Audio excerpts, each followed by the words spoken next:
वो चाहे कि हम न्याय नीति से सत्य बोल के बनाए, हिंसा किए हुए, चोरी आदि सब तरह के पाप करने के बाद भी लोग धनवान बनते हैं। न्याय नीति से कोई भी धनवान ना तो बना है ना बन सकता है। अपवाद रूप में मान लें कि पूर्व पुण्य जिनका है उसके माध्यम से उनके पास जन्म से हो जाता है तो मिलता है, पर वर्तमान में वह कमा के उपलब्ध हो जाए तो न्याय नीति से हो नहीं सकता। सारा अन्याय करना पड़ता है तब जाके वह धनवान बनते हैं। तो इसलिए आचार्य महाराज ने कहा कि शुद्ध जल से कभी भी नदियाँ जल से परिपूर्ण नहीं होती। जब भी होगी सारा कूड़ा कचड़ा मिलेगा तब वह संपन्न होगी। इसी तरह न्याय नीति से कोई नहीं बन सकता। तो इसलिए कह रहे हैं कि ऐसा धन होता है तब होता है।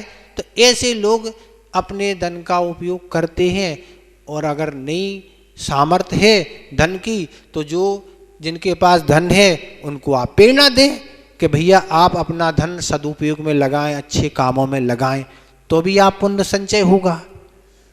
और अगर प्रेरणा नहीं दे सकते हैं तो कम से कम जो दान दे रहे हैं उनकी अनुमोदना करो कि भैया फलाने ने ये दान दिया है, बहुत अच्छा काम किया, तो भी पुण्य का संचय होगा।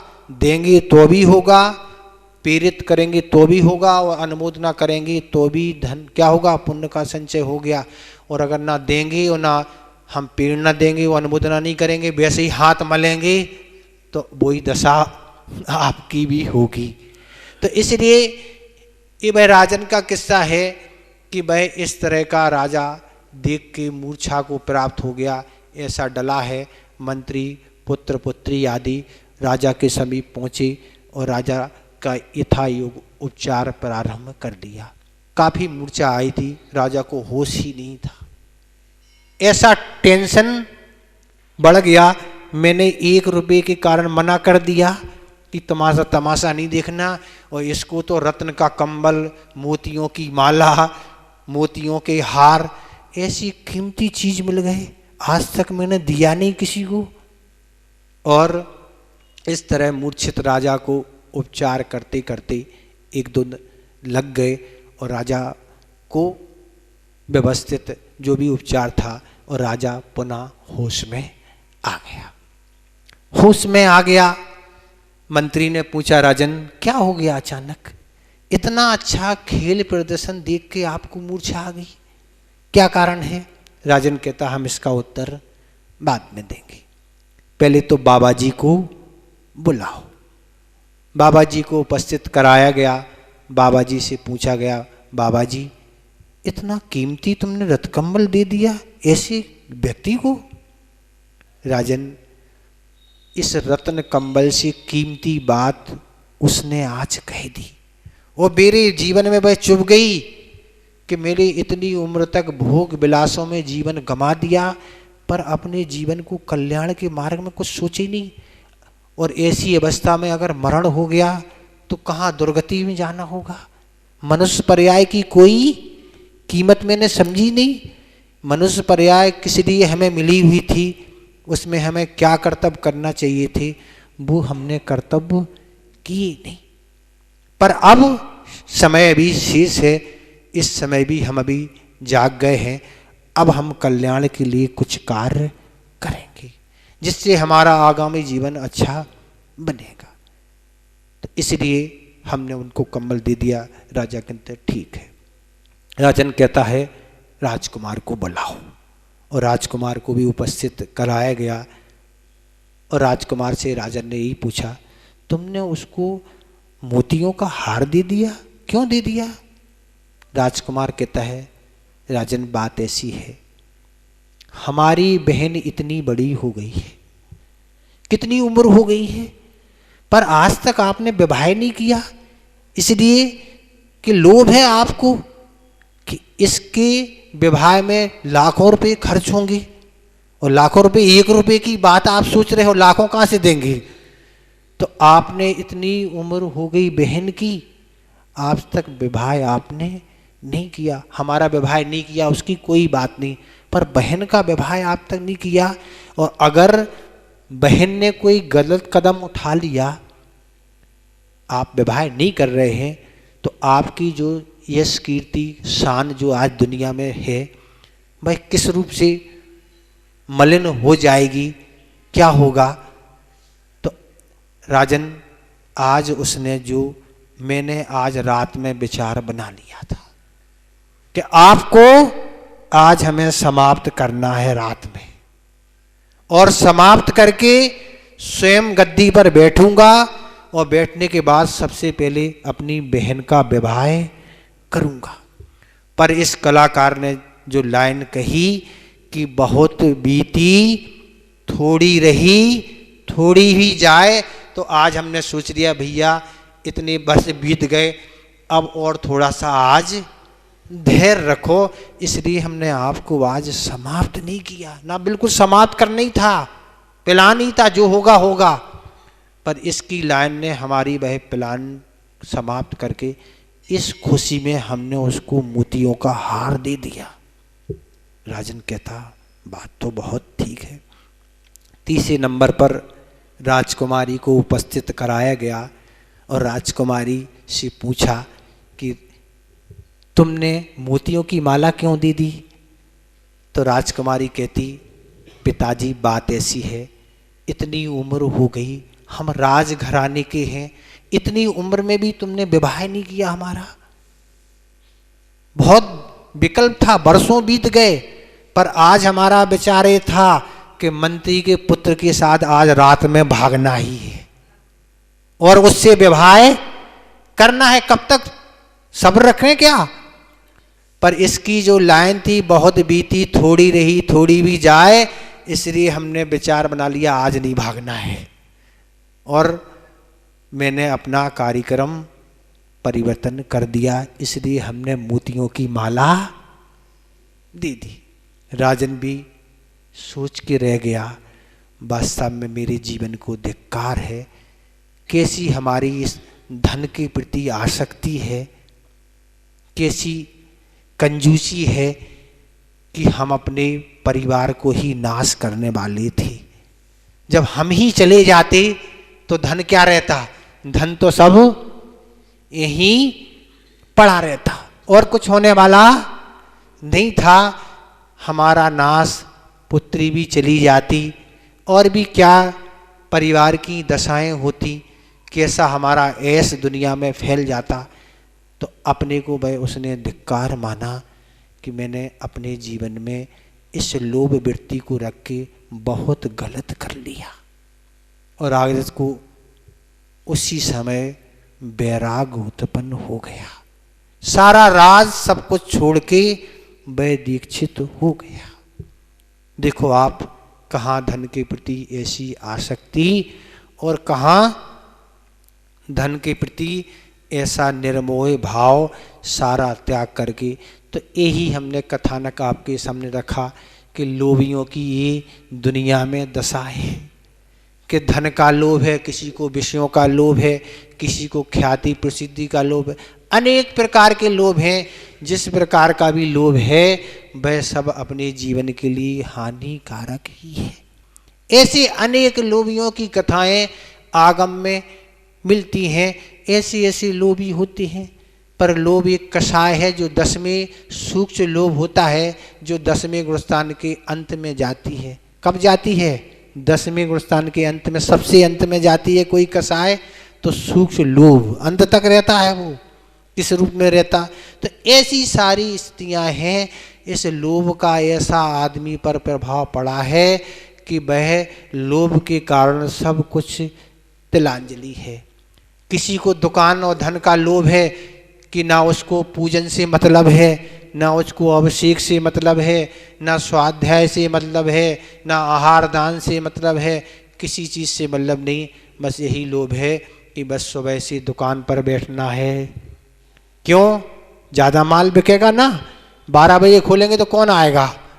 तो ये भी ऐसा लोभ है जिस लोभ के कारण ना तो नमोकार मंत्र की माला फेरना, ना कुछ नहीं करना, बस यही काम है, बस धन धन धन, उसी में हलो हलो चल रही है और धन का संग्रह कर रहे हैं।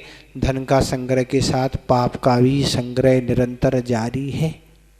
भली आपने करोड़पति बनने की, अरबपति बनने की भावना बनाई, भली आप करोड़पति अरबपति बने या ना बने, पर पाप का संग्रह तो हो ही गया। कल भी कहा था, भाव मात्र करने से आपने बना लिए कि हमें इतने करोड़ जोड़ना है, आप भली जोड़ पाए या ना चाहें, पर पाप का निरंतर भावों के माध्यम से हो गया। इसलिए आचार्य उमा स्वामी में तत्वार सूत्र के सप्तम अध्याय में परिग्रह का स्वरूप क्या लिखा? मूर्छा परिग्रह। क्या रखा? मूर्छा ही परिग्रह है। भली आपके पास एक कौड़ी ना हो, पर जितनी की मूर्छा है उतनी की परिग्रह के भागीदार आप हैं, उतने परिग्रह का क्या लग रहा है? दोष लग रहा है। तो ऐसी सारी स्थितियां घटित होती हैं कि रात दिन आदमी उसी हाय हाय पैसे में, न दिन में चैन है न रात में चैन है, भली गले में चैन हो, पर चैन नाम की चीज नहीं है। आचार्य ने इसलिए कहा कि अपने समय को डिवाइडेशन करो। क्या करो? वर्गीकरण करो कि कितने समय हमें धन कमाने के लिए देना, कितना भोग के लिए देना, और कितना हमें क्या करना है? धर्म के लिए देना। तब जाके उन्नति होगी। मात्र हम केवल बस भगवान के दर्शन करके बस सिर पटका और चले गए, वेदी में भगवान है कि नहीं पता ही नहीं है, और इस तरह की स्थिति घटित हुई। इसका नाम मात्र धर्म नहीं। धर्म के लिए कुछ समय निश्चित होते हैं, कुछ क्रियाएं निश्चित होती हैं, कुछ संकल्प निश्चित होते हैं, उनके माध्यम से ही पुण्य का संचय होता है। नहीं तो कुछ भी नहीं कहा जा सकता। कब मरण हो जाए कोई भी भरोसा नहीं। अब तो और आयु दिन पे दिन घटती जा रही है। अटैक आते हैं और अटैक के पहले कोई सूचना ही नहीं मिलती है, व्यक्ति चला जाता। अब क्या होगा? तो अब जैसे परिणाम रहे ऐसे परिणाम से ऐसी आयु का बंध हो जाता है। तो इसलिए ये हमने आपको कथानक छोटा सा इसलिए रखा कि अपने जीवन को उन्नतशील बनाना है।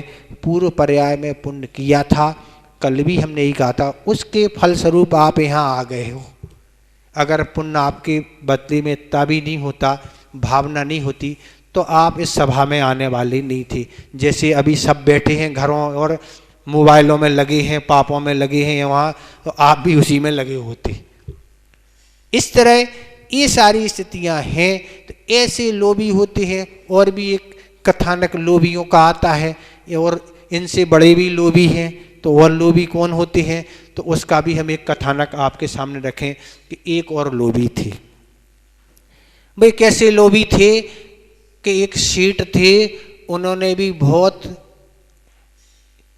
धन का संग्रह कर लिया, हिंसा खूब की, झूठ खूब बोला, चोरी की, मायाचारी करी, जैसे कुछ भी बना, रात दिन एक ही काम करना कि धन को कमाना और कमा के रखते जाना, और यहाँ तक ना तो परिवारजन को भोजन पानी पर्याप्त देना, न स्वयं भोजन पर्याप्त करना, और भी जो रहन सहन वस्त्र आदि हैं उसमें भी ज़्यादा नहीं करना। खर्च करेंगे तो कम होगा ना, इसलिए ज़्यादा खर्च नहीं करना। और ये इस उम्मीद रहना कि दूसरे अगर कोई निमंत्रण दे दे तो उसके यहाँ चले जाना, तो बच गया आज का ना। तो ऐसी इस खुराक में वह व्यक्ति रहता था कि निमंत्रण आ गया तो बस फिर तो क्या कहना। तो ऐसा वह रहता था। बीच बीच में वह उपास भी कर लेता था। इसको उपास कहें क्या? नहीं, लोभ के कारण के धन बच जाए से उपास तो एक तप है, और तप में ये सब चीज़ें नहीं होती थी। सुबह ऐसा छल कपट आदि से धन कमाते बहुत बड़ा धनवान नगर में बन गया। बहुत पैसा, अपार पैसा हो गया, ऐसा उसने कमा लिया। पर एक नगर में रहने वाला व्यक्ति था, वो सोचता था ये बहुत कंजूस है, और ये कंजूस ना तो दान देता है ना ये परोपकार में लगाता है। तो अब तो इसकी बुद्धि को ठिकाने लगाना होगा। और उसने समय समय पर जाके उस सेठ की पूरे घर की छानबीन कर ली, कहाँ क्या रखा हुआ है। और करके एक दिन गया और सारा जो कुछ रखा था रात्रि में पूरा वाहन में लाद के ले आया और आके सब कुछ रुपया पैसा धन वैभव जो कुछ था सारा का सारा लेके घर में ले आया और सुरक्षित रख लिया। कई दिन व्यतीत हो गए पर सेठ बड़ा चिंतित था। सेठ ने काफी प्रयास किए कि शायद पता लग जाए कि किसने चुराया है, पर कोई जानकारी किसी तरह की नहीं लगी। और अब सेठ क्या करे, कुछ बचे ही नहीं। अब तो खाने की ही समस्या है, कहाँ से लाएं, कुछ नहीं था। और चोर भी सोच रहा था कि हमने बहुत बड़ा अपराध कर लिया, पूरा का पूरा लिया है, कुछ छोड़ा ही नहीं और ये तो पाप हो ही गया। अब इस पाप को समाप्त करने के लिए ऐसा किया जाए कि पूरे नगर को भोज दिया जाए और पूरे नगर को भोज के लिए आमंत्रित किया। उस चोर के यहाँ सारे के सारे लोग उस भोज में पधारे और पधारे सभी को भोजन अच्छे से परसो गया और सभी लोग भोजन करना प्रारंभ कर दिया। पर वह सेठ भी आया था जिसकी चोरी हुई थी, वह भी उस भोजन में बैठा था। सब तो अच्छे प्रेम से भोजन कर रहे, पर पहला ग्रास जैसे उसने अंदर डाला वो बाहर आ रहा है, वो जा ही नहीं रहा बाहर, फिर डाला फिर बाहर, फिर तब जो से चिल्लाने लगा वहीं बैठे बैठे चोर पकड़ा गया। क्या कहता है, चोर पकड़ा गया। लोग समझे ये तो पागल हो गया ना, क्या कह रहा है, चोर पकड़ा गया, क्या है, क्या हो गया तुम्हें। हाँ सही कह रहे, चोर पकड़ा गया। कैसे पकड़ा गया, यही चोर है। कौन है चोर, जिसने हम सबको निमंत्रण दिया है। क्यों चोर, इसका क्या प्रमाण है, इसका यही प्रमाण है कि आज तक हमारा भोजन गले से नीचे नहीं उतरा भैया, ये सब हमारा ही है, इसने सबको बुलाया है। क्या है, ये सब हमारा ही धन है, इससे ही सबको ये भोजन करा रहा है। आज तक भैया देखो गले नहीं उतरा, हमने की नहीं अपना ना। और सब बातचीत होने के बाद चोर से भी सभी लोगों ने इकट्ठे हो गए पता की, उसने भी स्वीकार कर लिया कि हमने ही चोरी की। इतना ही पर्याप्त समझते हैं। अहिंसा परमो धर्म की।